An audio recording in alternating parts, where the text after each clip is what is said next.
Did you know that you personally can make a huge difference in your community through local elections? Want to know more? I'm on top of it. The John Top of It podcast with John Meisberg, connecting you with all things interesting and helpful. Welcome to episode 2. Have you ever wondered what goes into a political campaign to get someone elected in America? In this episode, we'll talk with President of Young Jacksonville Democrats, Nathan McKay, who in 2018 helped campaign for the governor of Florida. Also, between not loving the political candidates running and all the corruption involved in elections, have you ever wondered if you should even vote at all? In this episode, we'll talk why it's still very important for you to turn out to the polls. Finally, how productive are your political conversations on social media? Do you feel like they usually result in an unproductive argument? Well, in this episode, we'll talk about how to have more productive political conversations so you can get through to people. Plus, if you stick around until the end, you'll get to hear some interesting Q&A from our audience on social media. Enjoy! Nathan McKay, hey.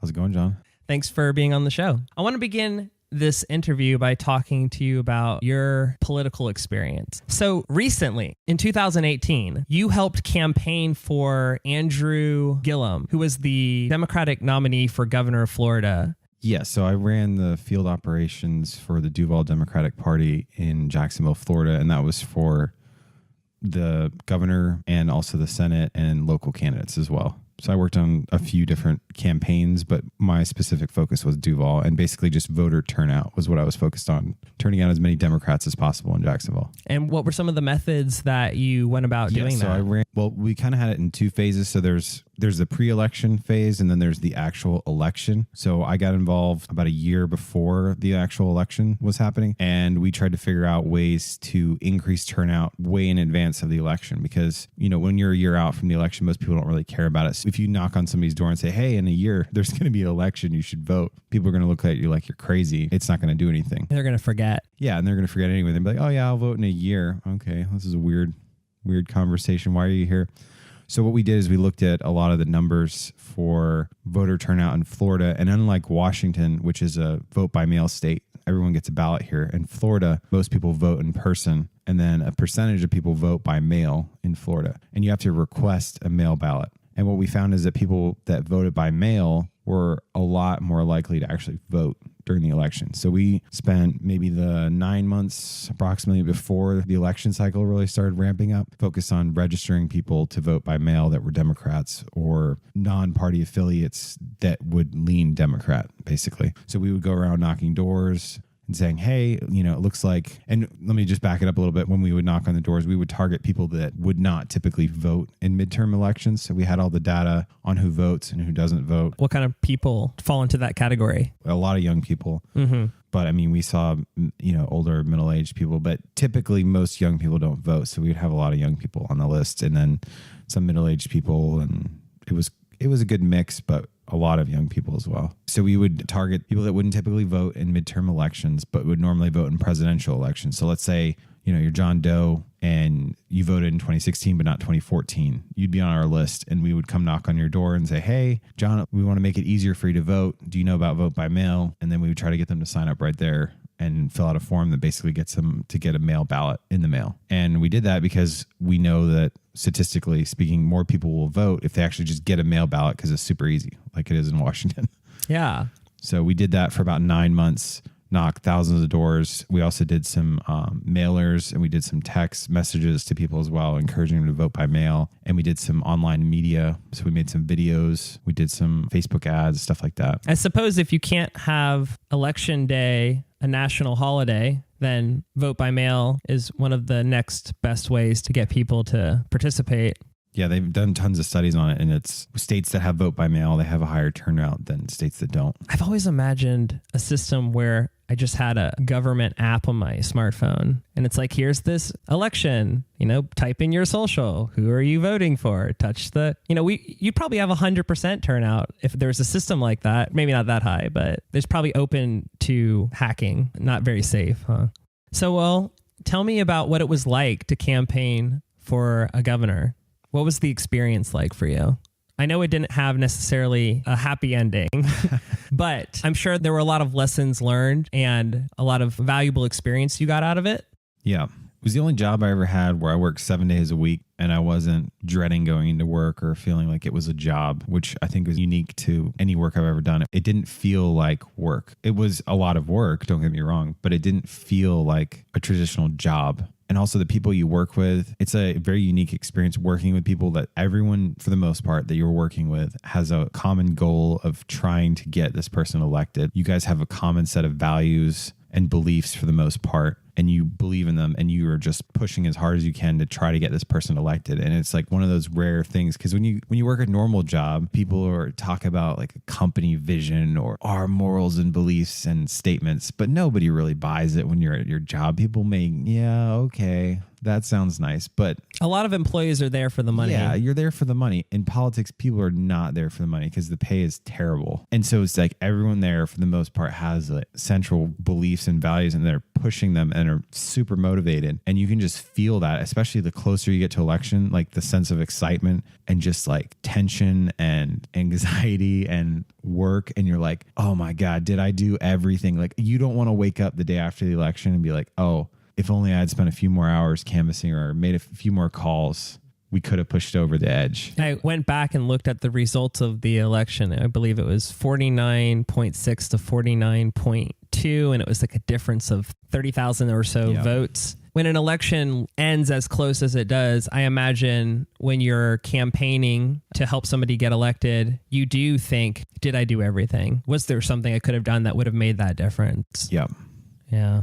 And we knew it was going to be close because I would go around and give speeches to people that were volunteer organizations and different groups of people at college campuses and try to talk to people. And I would tell them like, look, this election is going to come down to like 1%. We knew it was going to be close. Like the numbers just were so close. You have all these demographics of people, like I was talking about earlier, that will vote and not vote in elections. So we were doing the math based on previous elections with a small adjustment for, excitement, because our current president in office right now tends to turn out more people on both sides.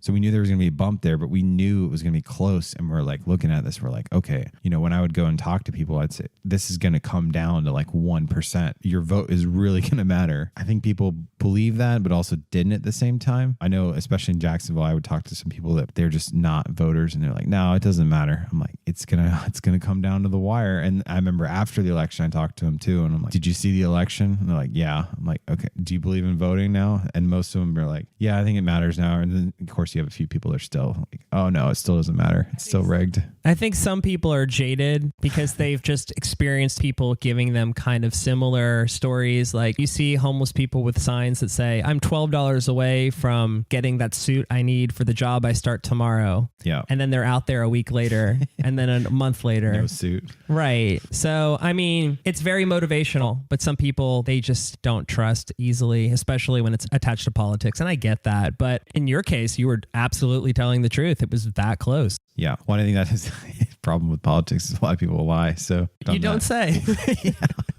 Yeah. So you can't really blame them, I guess. But I mean, that's the challenge, isn't it? Is how do you get past that and get people on board anyway? I think they have to pay attention and see what actions that people are taking. Because if you actually pay attention, especially in local politics, to what people are doing, it's pretty easy to know who's on your side and who's not on your side. I remember when Bernie Sanders and Hillary Clinton were campaigning against each other, and marriage equality was a topic that I was hearing about.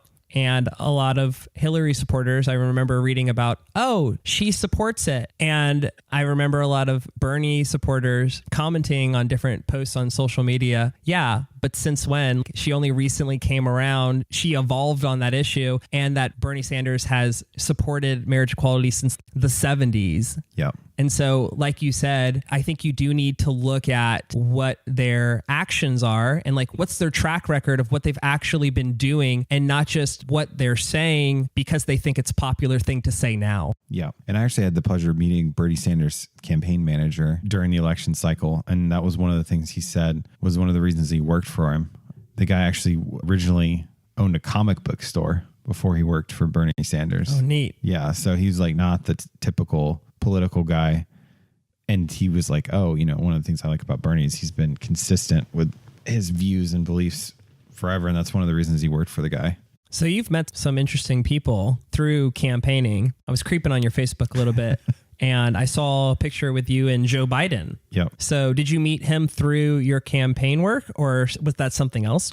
No, that was through the campaign. So they have these lists that they put together when the candidates come through. So we were doing a rally at UNF and there was Bill Nelson was there, who was the senator for Florida before he lost to the Republican candidate, and Joe Biden, Andrew Gillum, a bunch of other local candidates were there as well giving speeches. And there's like a 20 person, they call it the click line. They were like, oh, do you want to be on it? I was like, oh, absolutely. So they take you back, you talk to him. I did see you made a comment though. You were like, you asked him if the memes were true. Oh, I did. Yeah.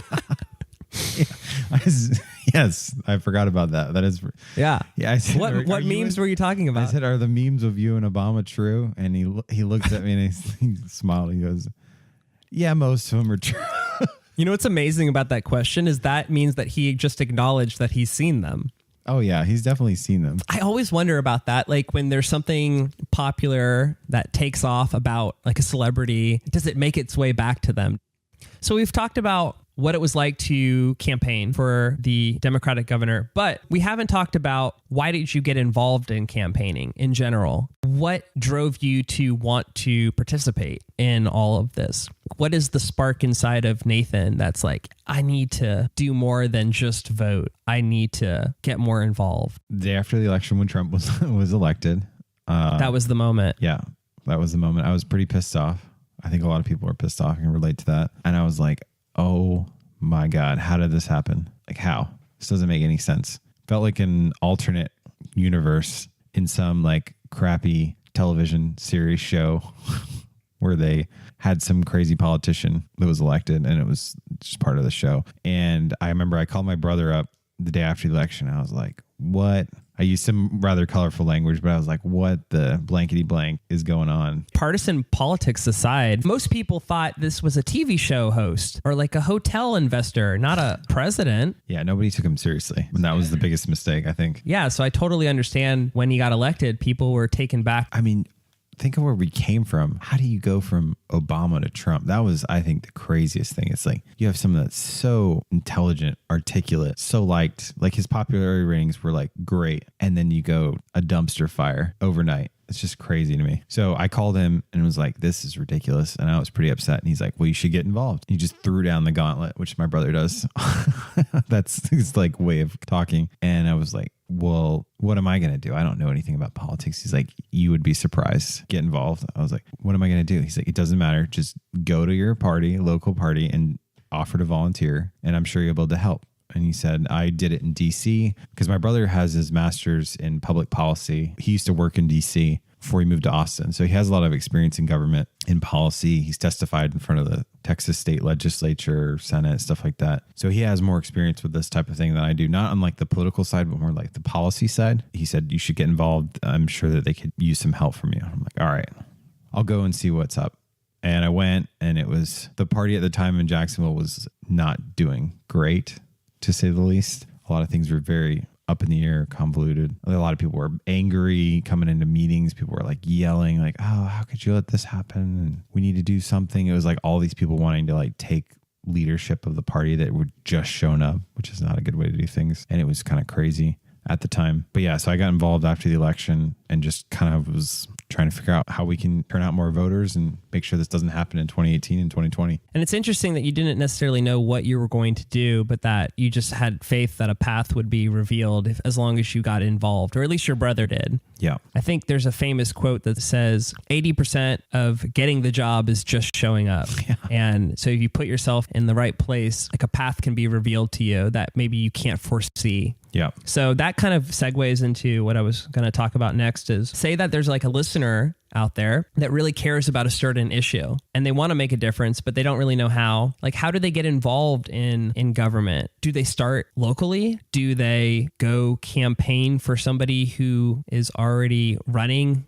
on a state level? Do they just start campaigning for president? I guess it's like, I'm sure there's so many people out there that do want to make a difference beyond just voting and they want to get involved. But I think the path is not very clear. Yeah. Can you make any recommendations for that kind of person? Someone that wants to make a difference. I mean, it really depends on what you're trying to change because our country and our government is so complex with how laws and bills are passed. I mean, you could have something like, oh, I want to make sure dogs are on leashes. Okay, well, then you need to get involved in local government. So city council, depending on where you're at, it's probably city council or there's different committees that you can get on in local government. A lot of them are volunteer. So if you're trying to change something more national related to taxes or healthcare or something, that's going to be more of like a federal candidate because the state is probably not going to have, city council can't pass healthcare. So you got to figure out what you're trying to do. Is it local? Is it national? And then get involved. But I would say the start of getting involved and helping is whatever party you're affiliated with. Hopefully it's Democrat. Obviously I'm biased towards them, but if you were trying to get involved in them, I would go to a local party. And then most parties will you can become a local precinct committee person and you're basically in charge of your neighborhood and turning out voters in your neighborhood. And that's like step one of becoming involved and becoming a precinct committee person. And then you can kind of work your way up from there. Okay. So let's do a real world example. Okay. Linebikes, those rent-a-bike company out there, they're everywhere. Mm-hmm. And to me, I feel like there's too many of them in some places. Like it's not necessarily Linebikes, but the bike renting companies in some areas in Seattle, it seems like there can be 10 bikes blocking a sidewalk. Yeah. And I feel like that might be an area that might need to be regulated in some way. And I'm sure it already is in some capacity. But say hypothetically, my blind grandmother was walking down the sidewalk and she walked into one and broke her hip. Yeah. Because of a Linebike. Yeah. What would you do to fix that? Yeah. Say I organize my friends and my neighbors and my family and people that care about this. And I make a Facebook group and an email list and I gather them all up and I have a meetup where I talk with them about how I feel about this and they get people on board. And I realize that people that are a part of this group now, my coalition, they all have different talents. Like some people are better at writing. Some people are better at marketing. Some people are better at public speaking.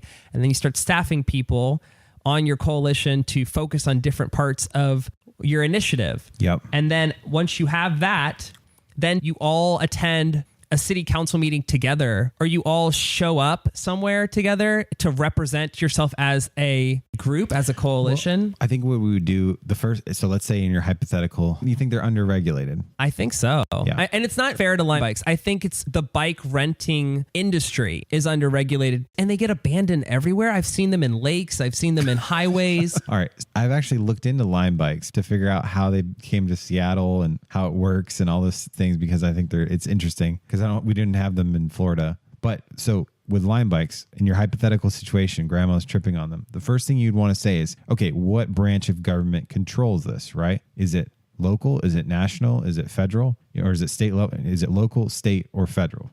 In this case, it's local, okay? Because the ordinance for Linebikes, they actually pay the city of Seattle. I think when I looked it up, it was like $250,000 in it's called a bike rental license or whatnot. It's like this huge fee. It's like $250,000. It goes to the city of Seattle.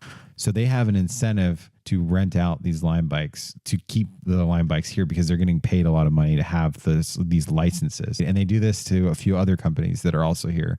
There's the red and black bicycle company. Jump. Yeah, it's owned by Uber. They also have to pay that fee. So you're talking, all right, there's two companies that I know of. There's probably more. That's $500,000 in revenue that's going straight to the city. Mm-hmm. All right, so we know it's city. Now you'd say, okay, how do the city council members that represent me feel about Linebike? So you look and you'd go to your local government webpage and you'd find representatives and you'd look for city council members and you say, who's the representative that represents me where I live? Because that's the key thing that most people don't understand in politics. If you don't live in their district, they pretty much do not care what you have to think. Because they know that you can't affect their Correct. future re-election status. Vote for them. You're not going to, more than likely, you're not going to affect people that live in their district. Now, city council, they're probably going to care a little bit more if you're, just a few streets over, technically out of their area.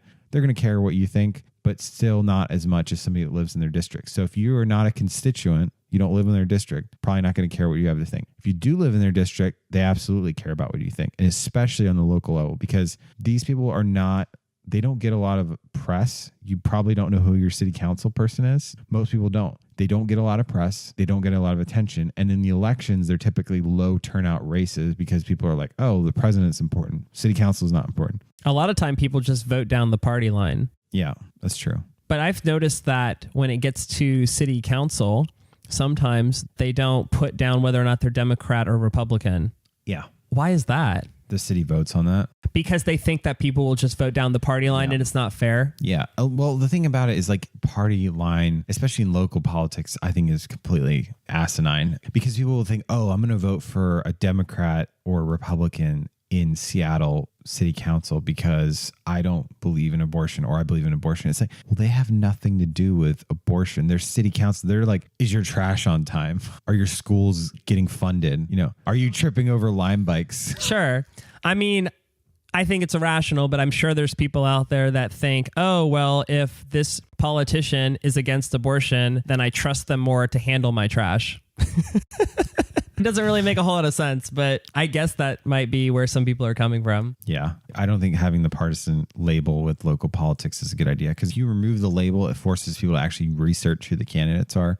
And while I've supported Democrats, there are definitely Democrats that I would not support running. And especially in local races, there are people that I would vote for the Republican in the race. In Jacksonville right now, there's actually a candidate that's running for mayor that's a Republican. And if I lived there, that's who I would vote for. And I think this is an important conversation to have, that there are things that I feel like people have liberal views on. There are things that people have conservative views on.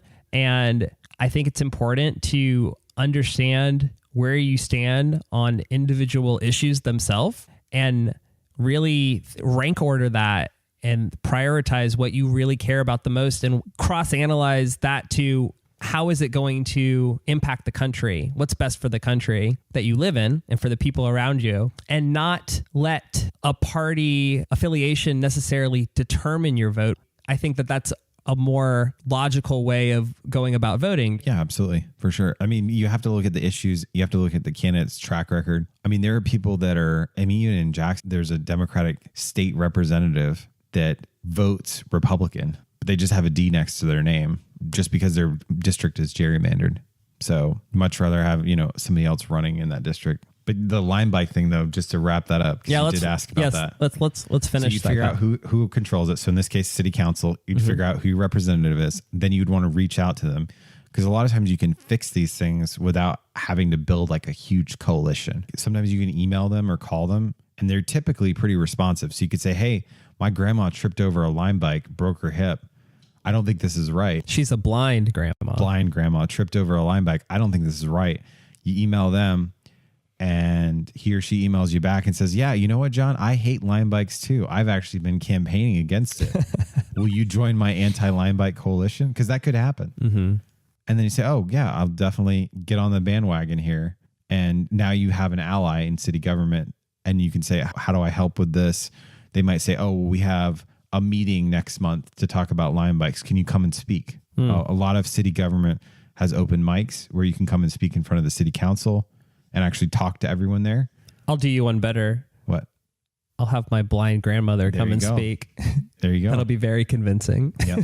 And that's honestly, if there's one thing I would have people take away from this podcast is everyone thinks that government doesn't move, doesn't work for the people. Like it's immovable and you can't fix anything, but you actually can. And the reason being is because so few people actually get involved that your voice counts quadruple the amount. When you actually talk to that city council person with a rational concern, because they get a lot of crazy people that call them, right? And they're like, oh, they just rant about and rave about random stuff, and they probably don't even live in their district. But if you're actually like coherent, intelligent person and you have a legitimate issue and you talk to them about that, a lot of times you can get it fixed. Like I remember in Jacksonville, one thing I fixed where I lived, we had these 2 lights on Bay Meadows, and one of them would turn red and the other one would turn green during rush hour. And they would just alternate back and forth. Like one would turn green, one would turn red, and it would just cause these huge traffic backups on Bay Meadows during rush hour. It used to drive me nuts. I would sit there in my car and be like, why is this light like this? This makes no sense. Emailed city council. They put me in touch with the traffic engineers for Jacksonville. They fixed the timing on the lights, and now the rush hour was fixed for that part of the area of town. Every time you drive through that intersection, you probably think, I did that. Yeah. Little small victory right there. But the point is, you can actually fix stuff. Something stupid like that you can fix. I don't think it's stupid. I mean, you might have prevented an accident. Could have saved a life. Saved a life. Or in the case of Jacksonville, like you get involved, like I did, work for a few years trying to fix this stuff. And then you can turn, instead of Jacksonville being a red county, it went blue in 2018. So you can have an impact way more than you think you can. Like a butterfly effect. Yeah. There's just so few people that actually get involved that if you get involved, your voice is exponentially more powerful, especially if you actually care about it and you put the work in. Yeah. Well, this is definitely inspirational stuff. I've wanted to be involved in some capacity myself, but I think that it's kind of like when you talk to your brother, you don't really know what you're going to do, and then you get involved and then the path becomes revealed. So I think that it's encouraging to people out there to know that they just need to start and then see where it takes them. Take the first step, get involved, reach out to your political party, see what they need help with, go to a meeting, and don't just go to the first meeting, because a lot of times, especially if you're needed, that first meeting is going to be bad. So if you go to a political meeting and you say, oh my God, this is a train wreck, don't go home and say, I'm never going again. If you see something and it's not working correctly, that means you got to put the time in. You got to be the change. Yeah, exactly. Like I've seen so many people where they would come in and they'd say, this needs to be fixed. What are you doing about this? What are you doing about this? And I used to get really frustrated with these people. And then I would say, well, what am I doing? I'm a volunteer. I'm not paid. I was only paid for about 2 to 3 months during the election. Other than that, the entire time I was there was volunteer.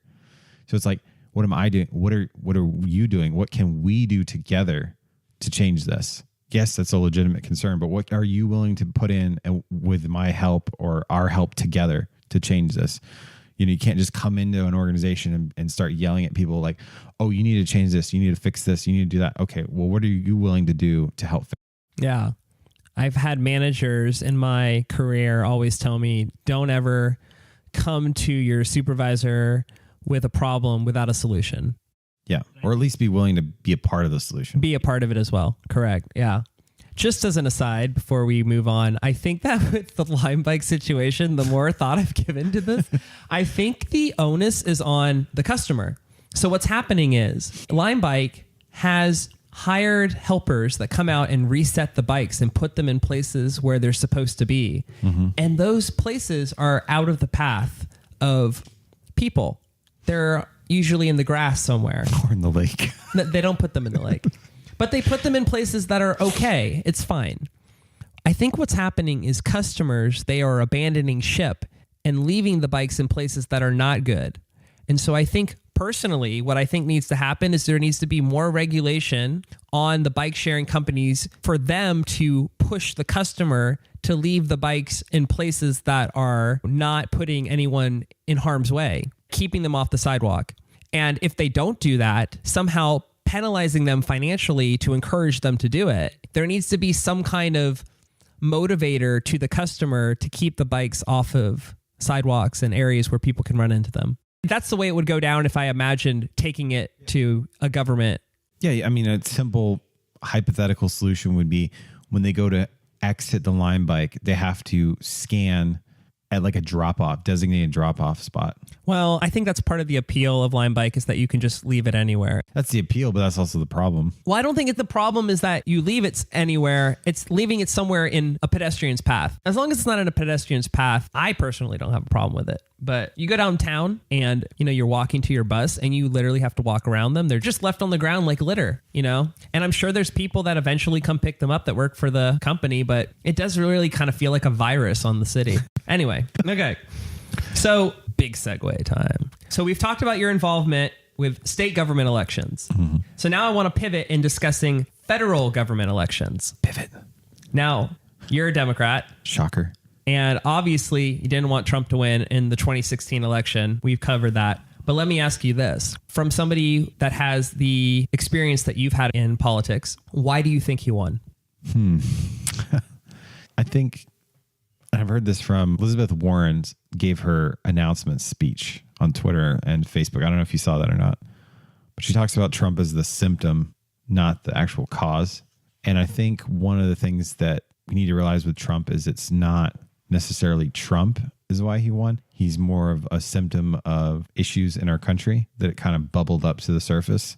I mean, you have Obama, who was there for 8 years, leading change. He's by no means a perfect president, but he did a hell of a lot of things right and a lot of things that are revolutionary, like the ACA. And, he really risked his whole presidency on healthcare and actually bringing through something that was not a popular thing. So he did a lot of good things. And I think whenever you have a lot of change, especially in a racial area, having a first black president, that's a huge racial change. You're going to have backlash. And I think Trump was the racial backlash to Obama, if you really think about it and break it down. So one of the reasons is indirect racism. Correct. It's like, I'll show you to elect a black president. Somewhat. I think it's like white fear would be what I would describe it. Becoming the minority, and things are changing and they don't feel like they're in control of that change. So they don't want it to go that way. So they vote against that party or politics. If you look at history, there's always a backlash, especially with racially related things. After slavery ended, they had to have federal troops occupy the South. And then once they left, there was lynchings, Jim Crow laws. Some could argue it was worse afterwards. Retaliation. Yeah, the retaliation was horrible for some years afterwards. So you have this incredible progress, ending of slavery, immediately followed by a huge backlash, lynchings, Jim Crow laws, segregation, all this stuff, sharecrop farming, where you're basically even worse off than you were before.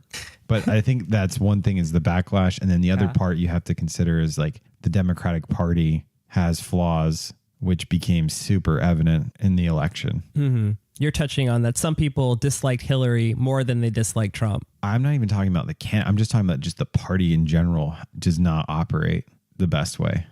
So, I mean, when you look at just how they managed that whole election and the system, it didn't go according to plan, obviously. No. I mean, they definitely tried to rig things in Hillary's favor. They definitely had their horse picked, but I think they really wanted her to win despite maybe a lot of data that showed that she was not likely to win. Well, they ignored the data. Yeah. When you listen to interviews of people that were working the elections, they would call up the campaign and say, this area is not looking good. This area is not looking good. And, we need more resources here. We need more people. And they would just get ignored. And they're like, oh no, our polling data says it's fine. And they would be talking to the chairs of the counties. So imagine like the Duval County chair called up Hillary's campaign and said, hey, this area is not doing well. I can feel it. The excitement on the ground is not good. The people are not, because you can tell certain areas when you're on the ground knocking doors, you can tell what people think. If you knock on somebody's door and they slam it in your face, probably not going to vote. Oh, well, the data says we're going to get votes out of this neighborhood. Well, I knocked that neighborhood. I don't think we're getting many votes out of there. We need more resources for this area. So basically it was just a case of they really wanted something to happen. Maybe they thought Trump was just such a terrible candidate that they could get her elected no matter what. I think the problem with the party at the time, and I wasn't involved, so this is just afterwards, but I think the problem is you can have top-down leadership or you can have bottom-up leadership. And I think Hillary was more of top-down. Oh, the data, the polling shows this. This is what we're going to go off of versus what are the people that are actually campaigning for us saying? Where do we need to focus? And I think that's a consistent kind of seesaw effect that you have. Bernie's campaign was the exact opposite. His was ground up. Grassroots. Yeah. He took his initiative from the bottom up for the most part because they didn't have a huge team. I mean, their team was small for Bernie's campaign. I mean, his executive team was not large. And I think that's something that it's got to be ground up, especially when it's a political movement, because that's why people are involved. Yeah, for sure. And that's also another reason why in 2018 we lost in Florida is because people at the top, state party making decisions, they're not listening to the bottom. I mean, we had counties that actually didn't do what the state party said, including Duval. We would get directives from them saying, do this, this, and this. And towards the end of the election, the last couple of weeks, we were like, no, we're not doing that. We were like basically giving the party the middle finger towards the end of the election. So like refocusing on why do you think he won? I think that from a marketing standpoint, the whole Make America Great Again slogan, to me, taking partisan politics out of it, I think is a better marketing slogan than I'm with her. Oh, yeah. To me, that makes me think I care about my country. I recognize that things could be better, and I want to be a part of that solution. And I want to vote for a candidate that represents that.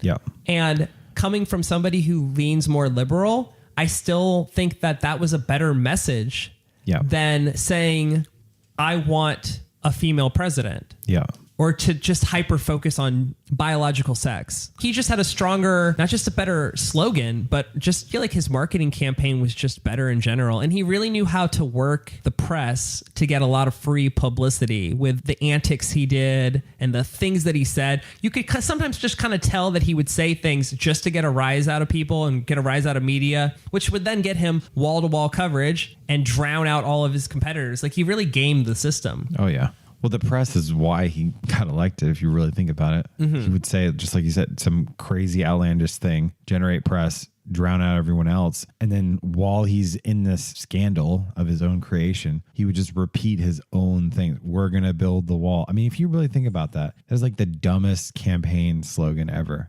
But it's simple. He repeated it 10,000 times. It's memorable. Pounded it into the voters' heads. That's the key thing, though. The Republicans and Trump, they always find a simple phrase and maybe 2 or 3 policy things that they're going to do when they get in office. And no matter what they do, they pound them into the press and the voters' heads over and over and over again.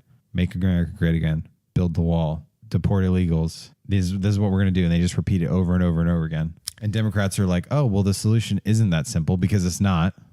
Yeah.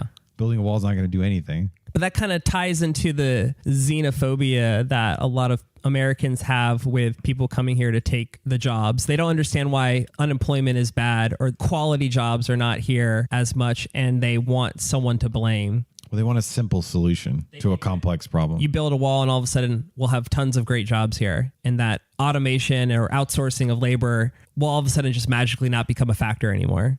Yeah. When in actuality, like, I would think that the people who are illegally immigrating here are probably ending up doing jobs that nobody really wants to do anyway. I don't know how far you can get in society. I mean, you're working under the table. Yeah, I mean, there's stories in California where the farmers don't have enough workers to pick the fields.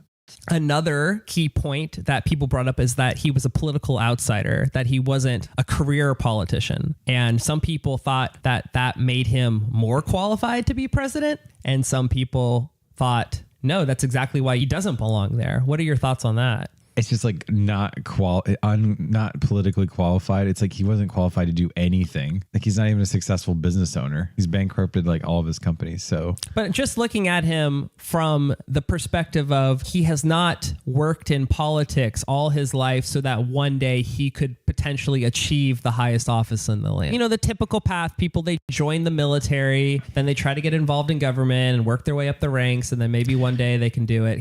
That wasn't his path. Well, I mean, you need experience in politics to be successful in it, because the president's not just the president by himself. In order to get legislation passed, you got to have votes in the House, the Senate, and then you sign the bill. So it's like, if you're not experienced in politics, you're not going to be good at whipping votes. I mean, the last 2 years has shown us that when he controlled the House and the Senate, they still didn't pass pretty much any legislation they wanted. The only thing they got through was the tax breaks. And that wasn't even really his bill. That was more just his donors. So I think experience in politics is necessary to be successful in it. Just like any job. Yeah. Right. That's a strange thing to say as a benefit. Well, I also think the media stuff is what screwed over Hillary, because so much negative publicity, especially, you know, if you have somebody that's been involved in politics as long as she has, you're going to have negative stories about her. So her experience actually kind of backfired against her. So looking forward into the 2020 election for president, do you think that the same reasons that Trump got elected in 2016 will help him get reelected in 2020? Do you think that things are just way different now based on his track record being president in this first term, that those reasons don't hold anymore? Like, what are your thoughts on how the next couple of years are going to play out? Well, I think in 2016, the main thing that caused him to get elected was people wanted something crazy different, wanted to kind of roll the dice to see what happened. Those were the key swing voters. The people that voted for Obama and then switched and voted for Trump are literally why he won. And when you talk to most of them, they voted for Trump because they wanted a change. They wanted someone that wasn't political, like you said, an outsider. And they also hated Hillary with a passion. I mean, you had like the two most despised candidates running ever. So I think in the 2020 election, we don't really have, at least right now, there's no declared candidates in my view that would be as hated as Hillary would be. I mean, it's Elizabeth Warren lied about her status as a Native American, but it's like, come on, it's not even that big of a deal. I mean, there's always going to be like minor things you can smear a candidate on, but right. Like her track record is still great. Yeah. And most Democrats that you talk to about her like her. And at least in my opinion, pretty much all the ones that have declared candidacy that are major players, I wouldn't have like a fiery hatred if they were elected. I think like you had in 2016, there are people that are like, you know, the Bernie or bust bros. They're like, oh, I will literally not vote unless my candidate wins the primary. I don't think we're going to see that in 2020 as much as we did in 2016. Well, I don't know. I mean, I think that a lot of that had to do with just genuinely believing that the Democratic National Committee cheated him out of a fair shot.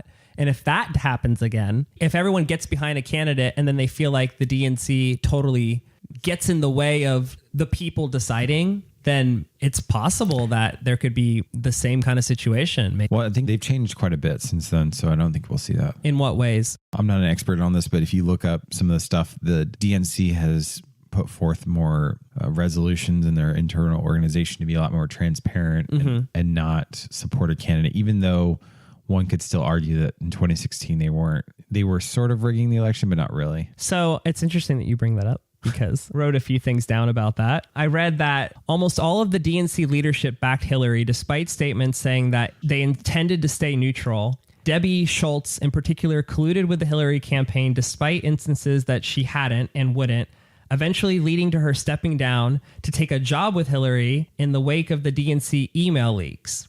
Some of the things that she personally had to say about Sanders were as follows. The leak showed that the DNC colluded with the Hillary campaign to ensure that the primary dates themselves were favorable to her by front-loading red states who were traditionally more likely to favor Hillary over other more progressive candidates. It gave the impression of early momentum. No one really talks about this, but the impact this has had on the election was massive. Had it had been the other way around and Bernie-friendly states had been first, the news cycle would have been dominated by the potential upset. So that's one point. It also goes on to say, the DNC actively pressured friendly news outlets to suppress Bernie coverage in favor of Hillary and put out hit pieces on Bernie. One senior DNC staffer suggested putting out pieces on his religion as a Jew. The Washington Post published over 18 anti-Sanders pieces in one afternoon.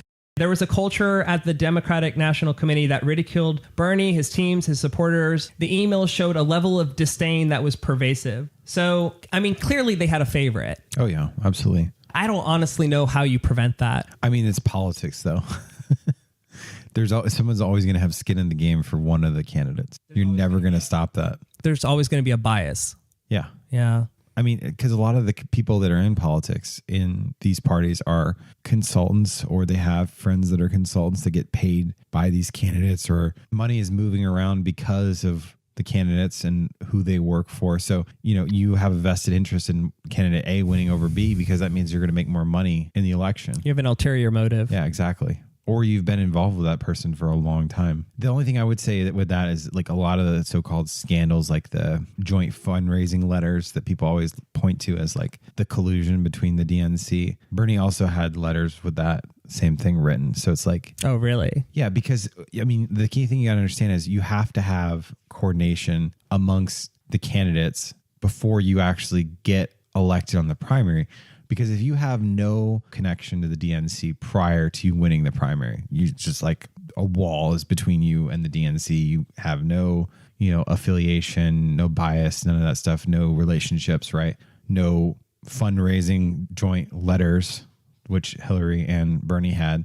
Well, once you win the election, that puts you so far behind the game in terms of winning the actual presidential election that I think a lot of people don't realize that. Like, you have to have those relationships built for when you win to actually then win the main election. Otherwise, you're behind the 8 ball to start with. And you'll see that with candidates where they'll win their primary, they look great, and then they'll run their election and it's just like dismantled and not like cohesive at all. And it's because the main Democratic Party and the actual candidate are not on the same page. They don't have any real communication. They haven't built those communication lines between each other. And then when it's go time for them to both hit the ground running, one's going one way and one's going the other way, and they're not really talking correctly. So maybe that's part of the reason why the DNC did favor Hillary, is she had just such a vast network. Yeah. And also, I mean, Bernie was an independent too, if you really think about it. He was a socialist. No, I mean, he's not technically in the he was not technically in the Democratic Party. But he just thought that that was his only in.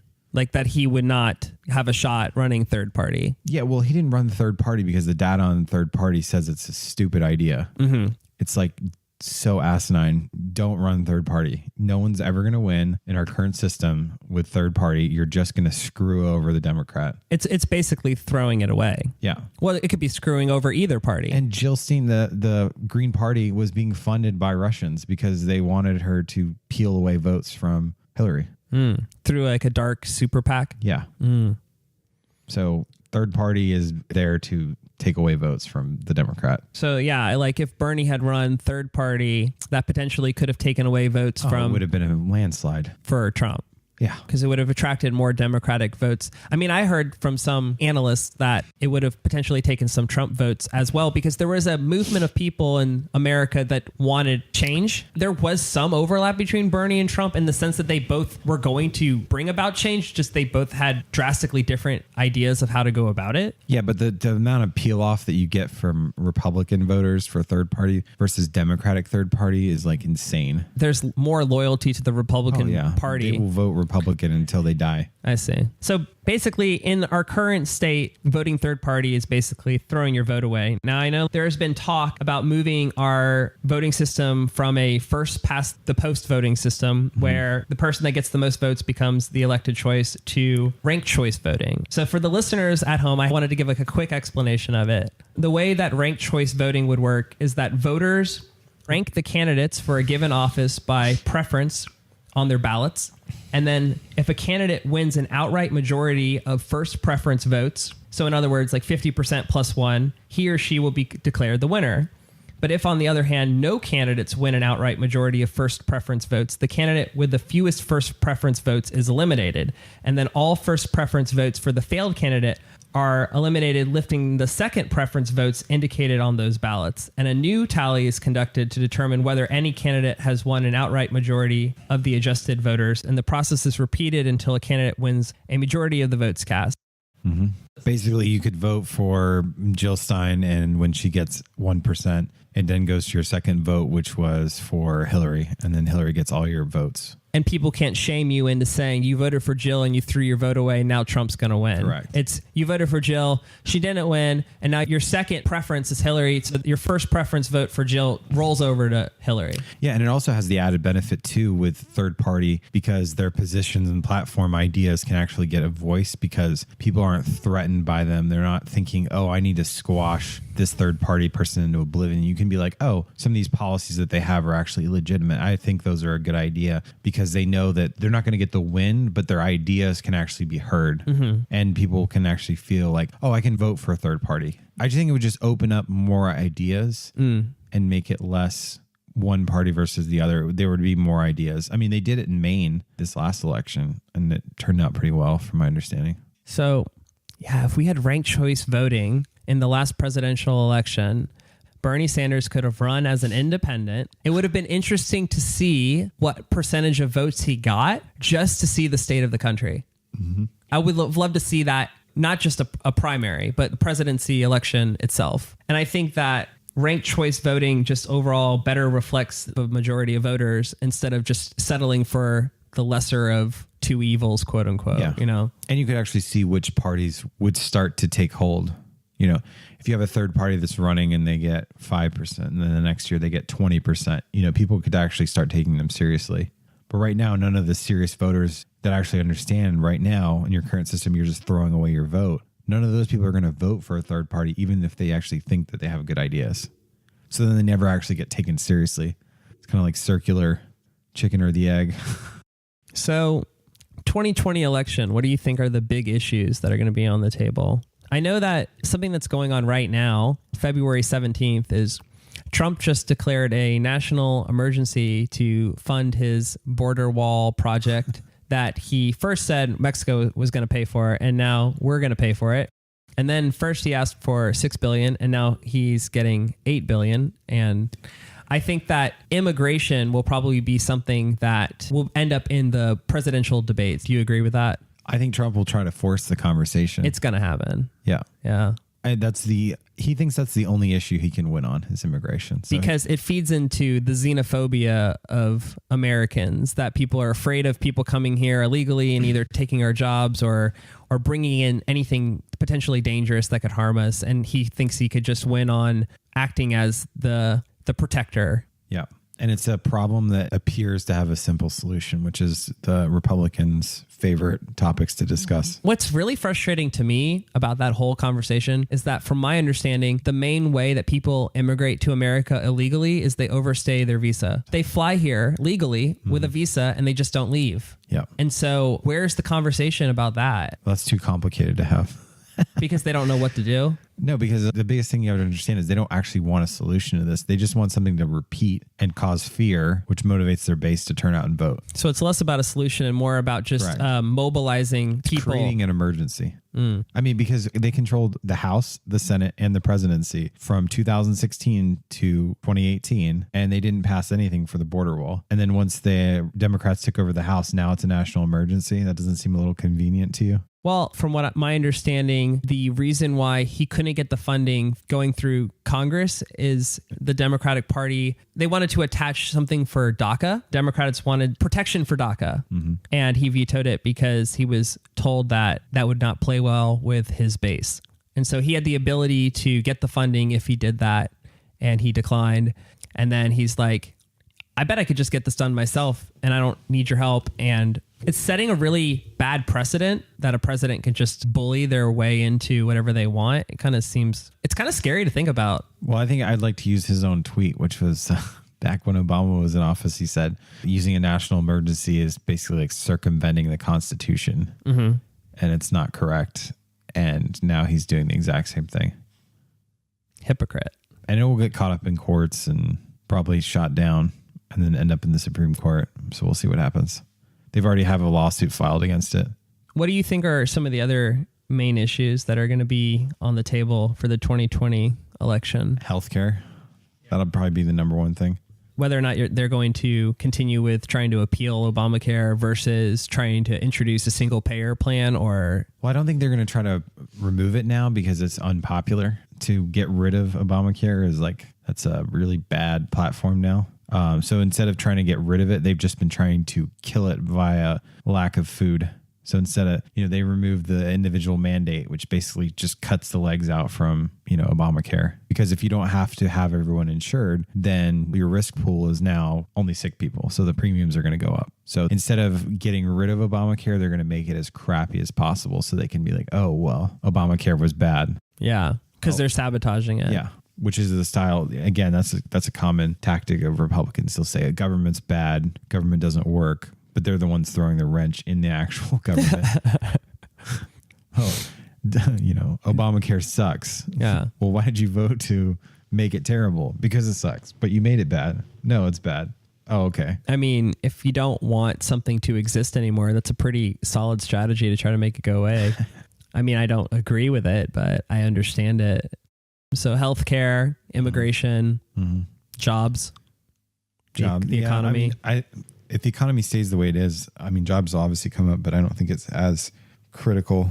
And then I'm hoping campaign finance comes up again.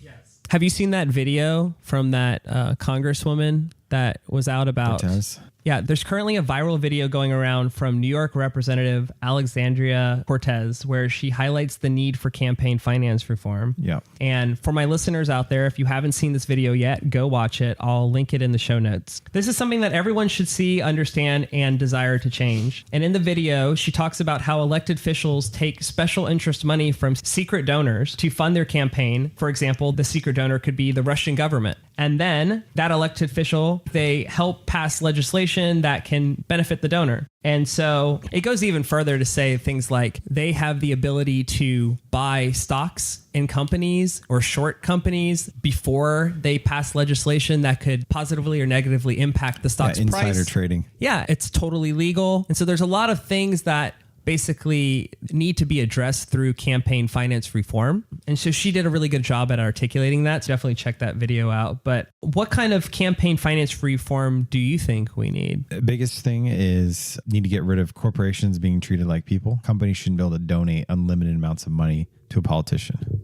What do you say when people like Mitt Romney come out and say, oh, well, corporations are made of people?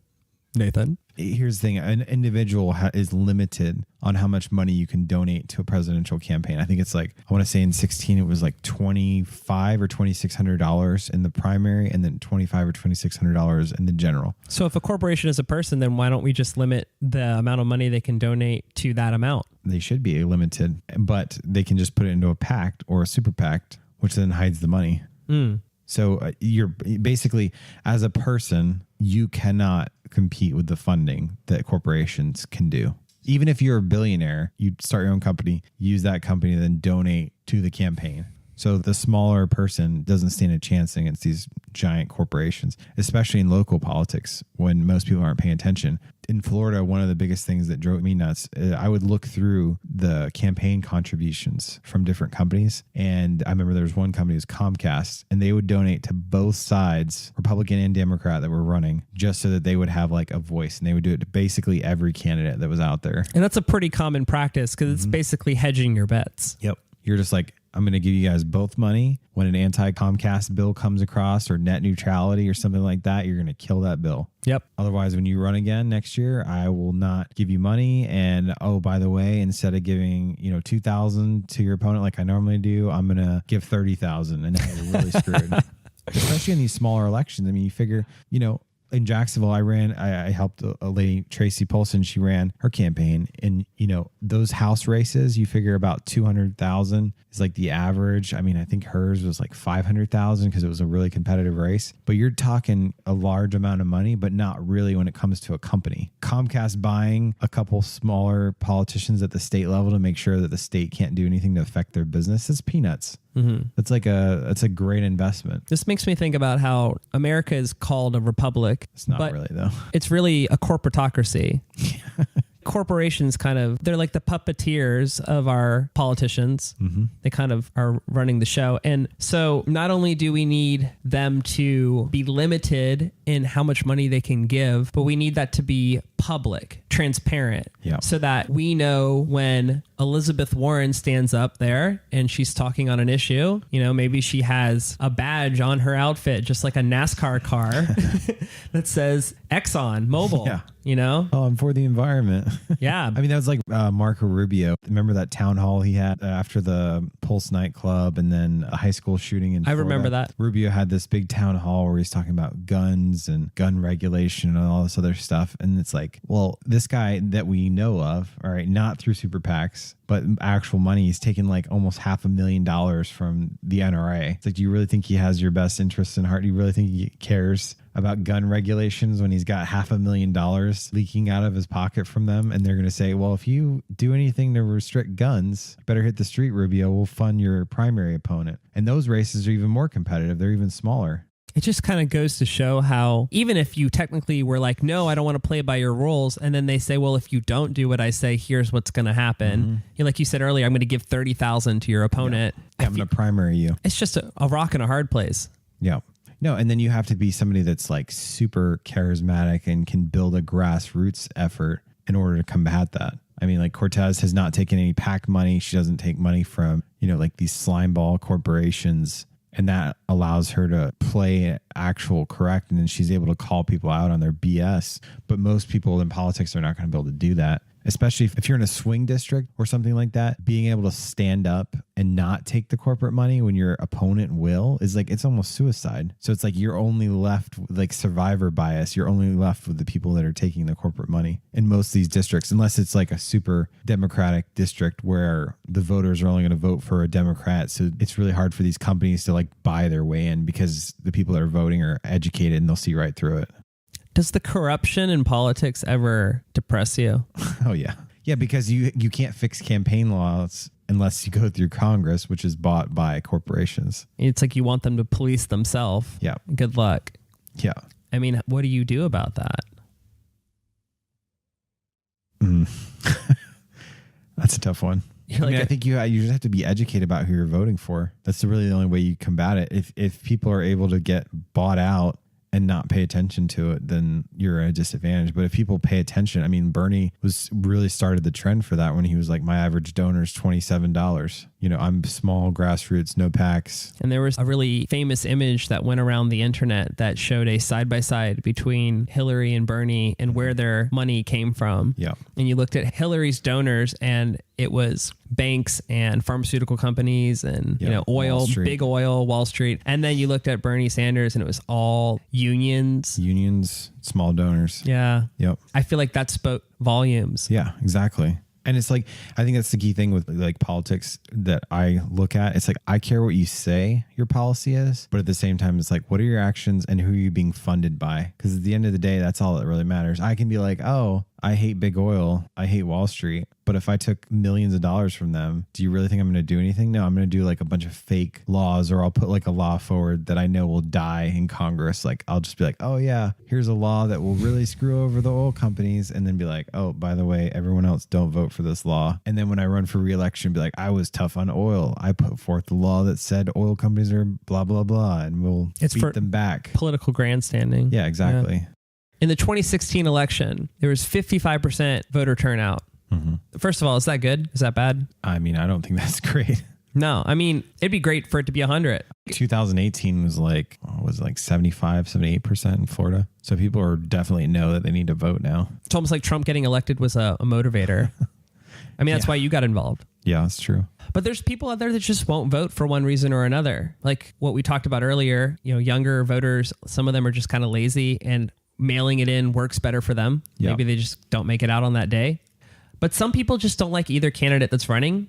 So, like, what would you say to any listeners out there that didn't vote last time for president because they just didn't like Hillary or Trump? Say it's November 3rd, 2020, and they look out at what their options are, and there's Trump and there's this other person, and they don't like their options and they don't want to vote. Like, how do you convince that person to show up and cast their vote? The biggest thing I would say is that there's so many things on the ballot that matter aside from the presidential election. That's why you should vote. I mean, like there's so many things on the ballot that matter. Like in 2018, we had, I think there was voter restoration of rights to allow felons to vote again after they've served their time. 2016, I think there was medicinal marijuana was on the ballot in Florida. You have school teachers, like who's going to be your elected school board. That stuff really matters. If you don't like the president who's running or whatever, don't vote in that election, but vote on something else that's there that matters, because there's the national, which matters. But honestly, the thing that is going to affect you the most is your local stuff that is going to be in the election as well. Your local ordinances that are super ridiculous. Like they tried to shove through something in 2018 for a solar initiative in Florida. And it was like this ridiculous bill that was put forth by the gas and coal and all the oil companies to like make solar like way more expensive and ridiculous. It's like maybe you don't like who's at the top of the ballot, or you think it's all BS at the top, but it's like the school board person where your kids are going to go to school and the curriculum they're going to study and the funding they're going to get for school. That matters. That's going to directly impact your lives, your kids' lives, your community. So go vote for that stuff at the very least. So it's a lack of education. There are voters out there that just don't understand that they are casting their ballot for things beyond the president that can affect their lives and their friends' lives directly at a local level. And that's the thing. It's like what impacts you the fastest. It's like the local is going to impact you the quickest. And then the president's going to affect you like long term. And that's one of the biggest things that gets so frustrating, especially in politics. It's like, think of the United States as this massive ship, right? You can't just turn the ship. The Titanic couldn't turn the ship to avoid the iceberg fast enough. So when you elect a president, they could jerk the wheel all the way to the left or the right with policies. But as soon as they do that, it's going to take some time for the boat to actually turn. And you're talking years and years. We're not going to see the effects of Trump's policies for another few years until it actually starts affecting the economy. Yeah. So like Trump gets credit for some of the things Obama's done. Yeah. The policies that they do take years to trickle down. Like 2 years is the minimum it takes before policies typically come down the pipeline and start affecting you. That must be frustrating for Obama. Oh, yeah. I mean, he fixes the economy that Bush broke. And then it finally is going all the way back up. And then a Republican takes over and is like, oh, yeah, look at the stock market. I made America great again. Yeah, exactly. But just getting back to that. So like the top of the ticket stuff is going to affect you long term. But the things that are going to affect you the most in your day-to-day life, local elections that matter. What's confusing about that is that there's higher turnout for voting for president than local elections. Yeah, because the media. But local elections are what impact our lives on a daily basis the most. Exactly. Like getting back to your Linebike example, if you don't vote in the local election and you get a city council guy who got paid off by Linebike Inc. and's got thousands of Linebike dollars spilling out of his pockets because you didn't vote for the other guy who was actually good. When you go to talk to them about blind grandma tripping over Linebikes, he's going to be like, well, I love Linebike, so you can beat it. Oh, and another thing that's local is the tax collector. A lot of people elect those people. Where's your tax money go? Are you going to get a raise in taxes? Or your taxes going to go down? Who are they going to tax? Are they going to tax your property? Are they going to take more money out of your income? Are they going to put a gas tax on locally? Sugar tax, like they just did it in Seattle with soda. Supervisor of elections. We saw that in South Florida. We had an incompetent supervisor of elections that didn't recount in time. That's somebody you vote for. Do they make sure we're not getting hacked by the Russians in the election? That's a great segue, is corruption in news. In the 2016 election, we received a lot of information through social media about what's going on and who to vote for and who not to vote for. And some of that was being created and funded by foreign governments. How is that something that we're going to be able to prevent in 2020? How do we keep our influence at a domestic level and not allow foreign governments to try to influence what's happening in our election? Well, I mean, I think the first thing you have to say is, well, what has changed since then? And pretty much nothing. They haven't done anything to address that. Well, from my understanding, Facebook they have claimed that they've become more strict with vouching who gets to advertise and like doing more research into who is advertising. So they claim that, but as someone, I've ran thousands of dollars of Facebook ads that are political. It's not true. Yeah, it's BS because all they require is that it's a U.S. citizen that's running the ads. So all Russia would have to do is find some guy in the U.S. to run their ads through. It's a joke. There's no protections there. They're going to do this exact same thing that they did last election, and they're going to try to do it probably even tenfold because they see the amount of money that Russia had to invest to screw up our elections and cause so many issues and make America not great again for a very small amount of money that I would see the Russians tripling their ground game with misinformation and political disinformation. They do it everywhere. So there are voters out there that think, then what's the point? There's so much misinformation. Why pay attention? Or there's so much corruption in the election in general. Will my vote even matter? I mean, I've been reading about how there is a lack of confidence in whether or not our voting machines are even safe. For example, DEF CON. Yeah, they hacked it in like 15 minutes. A voting machine that is currently used in 26 states in America is vulnerable to be remotely hacked via a network attack. Hacking just one of these machines could enable an attacker to flip the electoral college and determine the outcome of a presidential election. And so not only are the capabilities in these machines put there deliberately, which is not a good sign, but there have been computer programmers such as Clinton, Eugene Curtis that have gone on record in court saying that they have been hired by the government or by campaigns to code computers to rig the election. And like hearing stuff like that as just like an average American citizen who does want to make a difference and like does want to do their patriotic duties, like that's really dismal to hear. It is. And as a member of the deep state, I can't comment on that. No, I'm joking. I don't want to make you say anything that make you feel uncomfortable, but like hearing stuff about that, that's... Oh yeah, it's super concerning. I aggregate all this stuff in my head. I compound it. I think, okay, We got machines that can be tampered with for voting. We've got news that can't be trusted coming into us through social media. We've got shadowy super PACs funded by secret billionaires, secret corporations, secret foreign governments funding all of our political candidates who then get in and work for them and not for us. You got all this stuff going on, and it really just makes me want to disconnect and say, I'm not even going to participate in the process. I'm going to turn off the news. I'm not going to vote. And I'm just going to try to make a difference in my own personal life outside of the system because the system is too far gone. I mean, I can't be alone in feeling that way. But I mean, you got to look at the states, though. So Florida is all manually counted with the machines. Mm-hmm.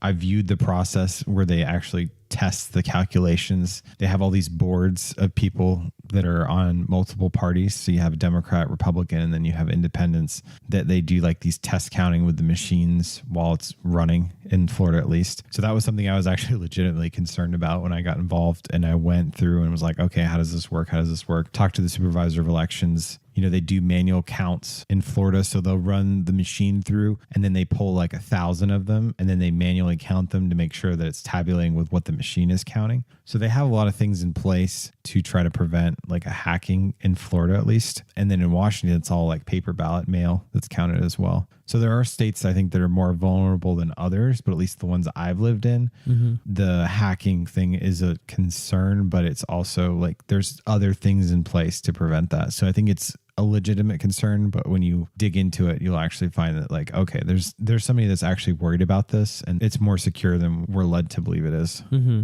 But even if it's secure in some states, you really would think that we would implement that on a federal level so it's applicable to all states. Like that it's that important. Yeah. I mean, that should be a bill that would get passed then. That should have overwhelming bipartisan support. Yeah, you would think so. But anything to do with actually making it easier and more secure to vote, typically Republicans oppose that because they don't want that. That's awful. Yeah. Okay, so the point of all of that was, what would you say to a listener out there that is depressed by the state of how things are and they've lost confidence in whether or not they think their vote even gets tallied? Go to your supervisor of elections and ask the questions that you have and get a tour.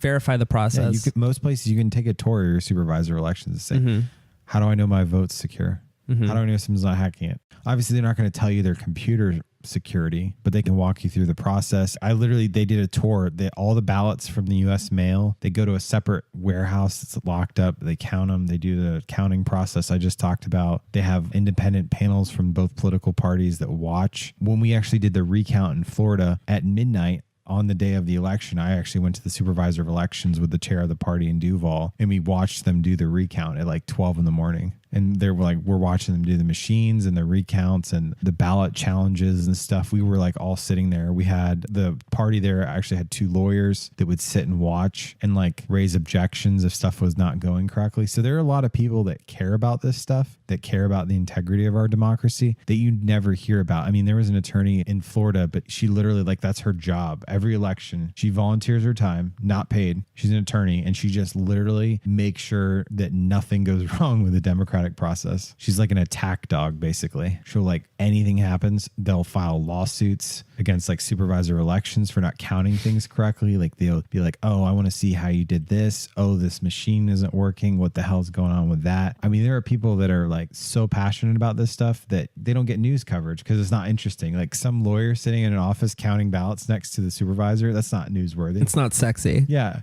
You're not going to hear about that. But those are the people that are like defending democracy that are there and actually care about it. So if you live in Washington, go to the supervisor. If you live in Florida, go to the supervisor of elections, ask your questions, figure out, is this a legitimate concern or is it not? I mean, if you live in one of those states where you have the ballot boxes that can get hacked in 15 minutes with the computers, bring that attention forth and try to get something passed to fix it. You would think that we could get a federal law put in place to address this before the 2020 presidential election, because I think it's that important. You would think, but they don't want to acknowledge that the Russians even interfered in our election because that means collusion was actually real. Mm-hmm. So, and you can't pass that right now because we control the House, but not the Senate and not the president. And I mean, I wasn't even necessarily saying Russia, but more so just a Democrat or Republican party could work with another group of people to hack the machines. Mm-hmm. It doesn't have to be foreign. It could be the parties themselves. Yeah. And so I think there just needs to be safeguards in place that can prevent that in every state, not just half of them. Yeah. Anyway.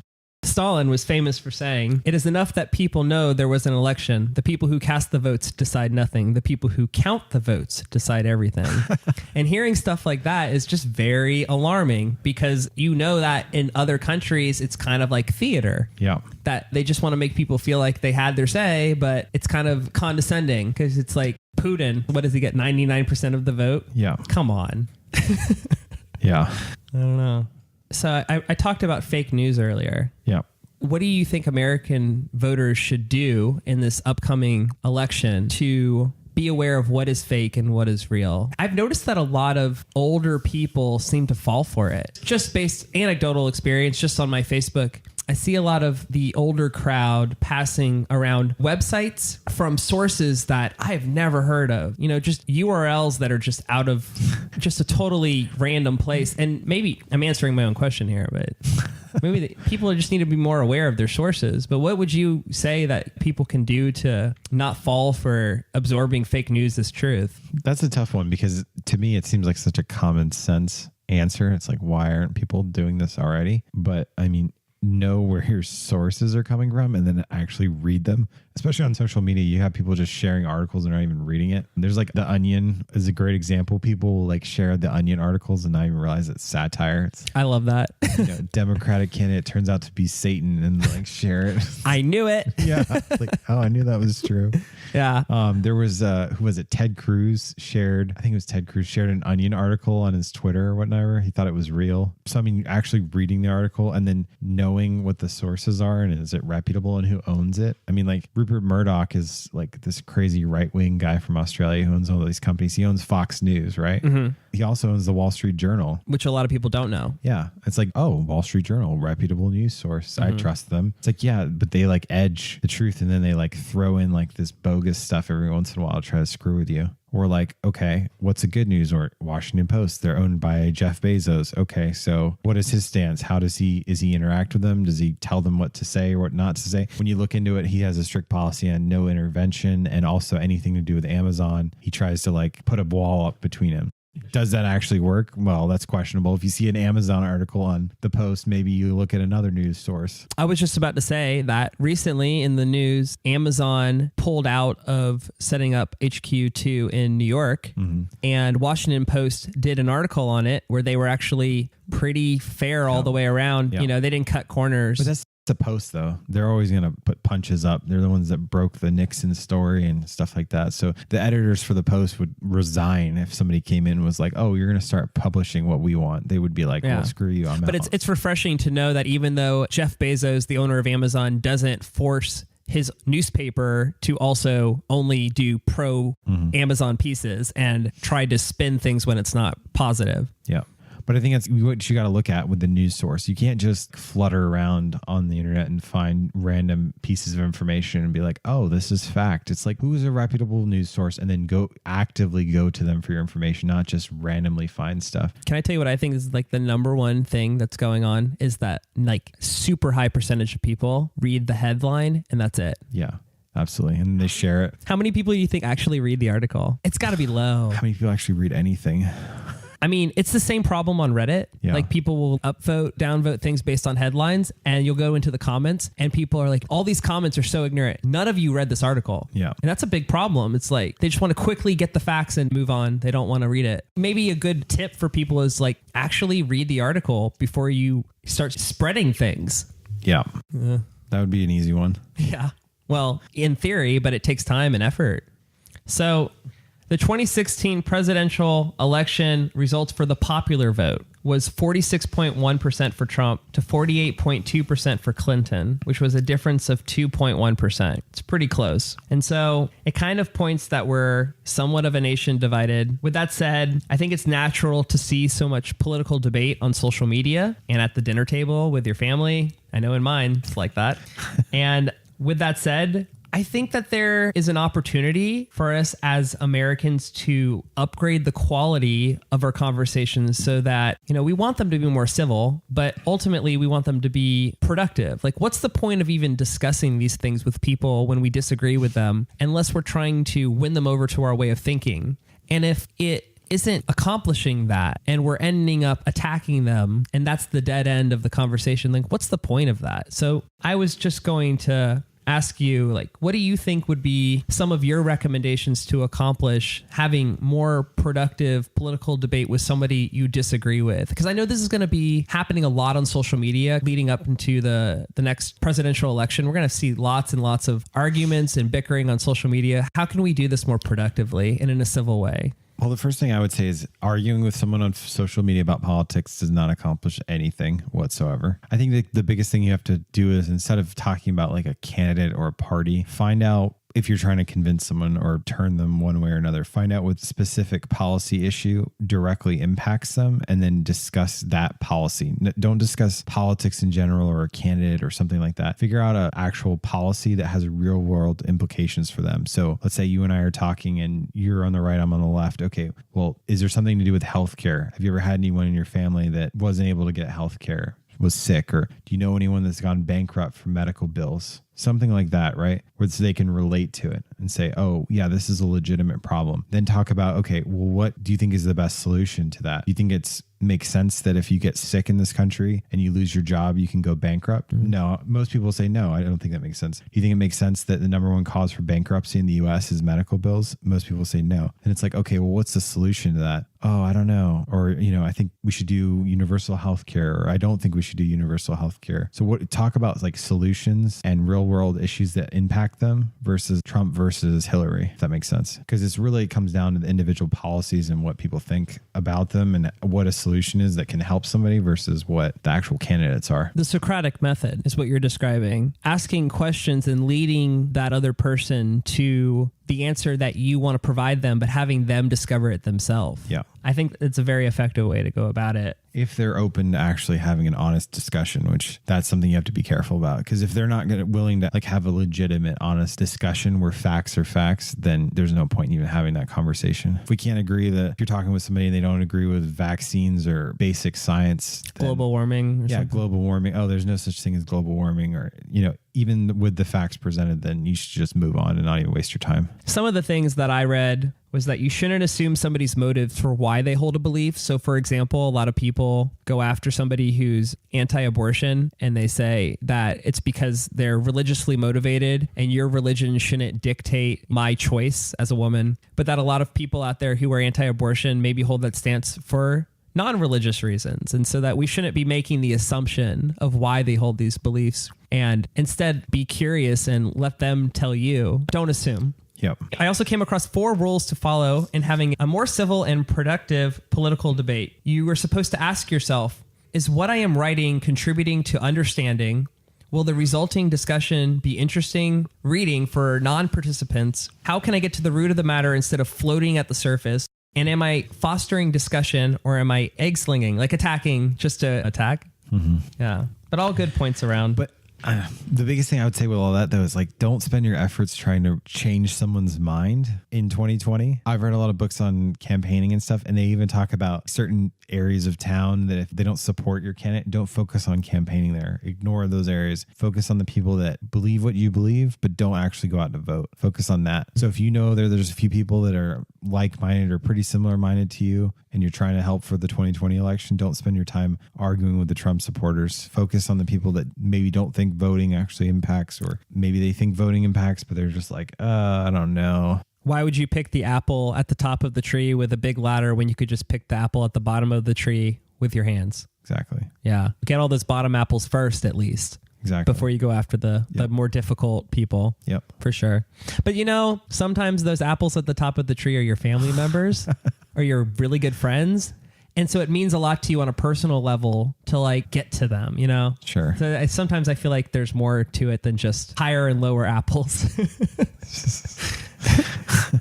In that analogy. So that is the questions that I have for you, Nathan, and I really appreciate you coming on the show. I do also have a segment where I ask random questions from people from my social media. And this is an interesting part of the show because it allows audience participation and encourages them to want to listen to the show because they'll hear their questions get answered. And so I just thought that I could do some reading off some of these questions to you and just see what you think. If you don't have an answer, we can just move on. If you have a short answer, so you posted this on Facebook or something that you're doing an interview? Yeah. So I just said I'm going to be interviewing somebody who's done campaign work that knows more than the average person on politics and government. And, nice. And I said, what kind of questions would you have for somebody like this? That's cool. And so I have a few questions. So feel free to answer them any way you want, short or long or not at all. The first question is there ever a potential for socialism to work? And will there be a time when a socialist vote is not a throwaway vote?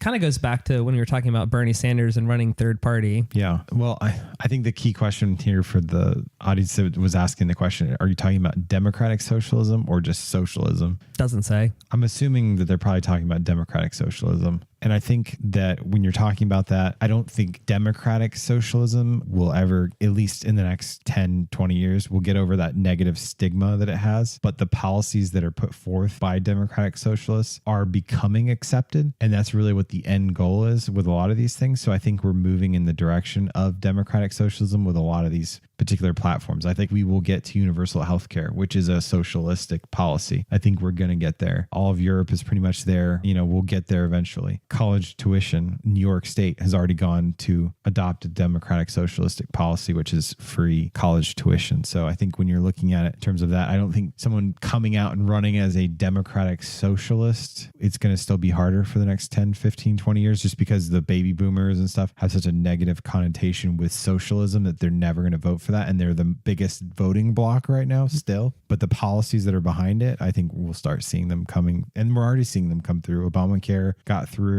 Bernie's moved the meter all way farther left than anyone ever thought he would. It just needs the new word. Yeah. I mean, and younger people to support it. Yeah. And young people to actually vote. Yeah. Okay. Next question. Do you see a way to unwind the increased polarization we've seen in recent years in a time when it seems like truth is relative and knowledge has become taboo? So that's really like two questions in one. Well, I think it's kind of saying that there's just massive polarization in America. And what do we do about that? First of all, is it a problem that things are polarized? Absolutely. And if that is the case, is there a way to reverse it, given the fact that we've seen through Trump's campaign that truth is relative in what he gets away with? Well, I think getting back to the ranked voting we talked about, I think that has a huge impact on polarization, because you have to you basically have tribalism in your party, because you have the primary. So you have the major election, which a lot of people don't vote in, right? And then even smaller portion. So let's say hypothetical numbers, presidential election, 50% of people vote. It was like 55, right? The primary before that is the Democratic primary and the Republican primary. And then people vote in that, right? So you have the people in those primaries, it's even a smaller percentage. I think when they broke the numbers down, who actually got Trump elected was like 20% of the voting population voted for him in the primary. So he got him to the presidential, which then everyone voted, and then he became our president. So when you look at that, you have your core group of people, your Trump supporters or your Hillary supporters or your Bernie supporters in those camps, right? That are actually determining who gets elected in the primary and then the primary for the general election. So when it's like that,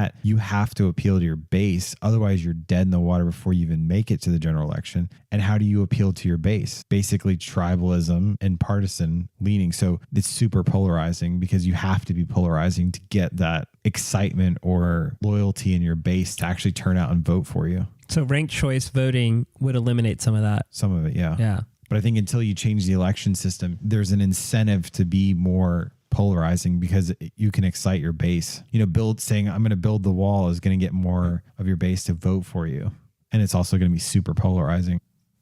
Last question. Do you think that billionaires are appropriate in a society where severe poverty exists? That we live in a setup where you can have someone like Bill Gates. He's done a lot of good for society. But meanwhile, you have people freezing to death in Chicago. It's just income inequality. Like when the proportion is just so wildly off, should that even be allowed? I think this maybe is getting more so towards something that Elizabeth Warren is advocating for right now, is taxing the ultra wealthy at a higher rate. Well, we don't have a progressive tax system in the U.S. So that's an issue.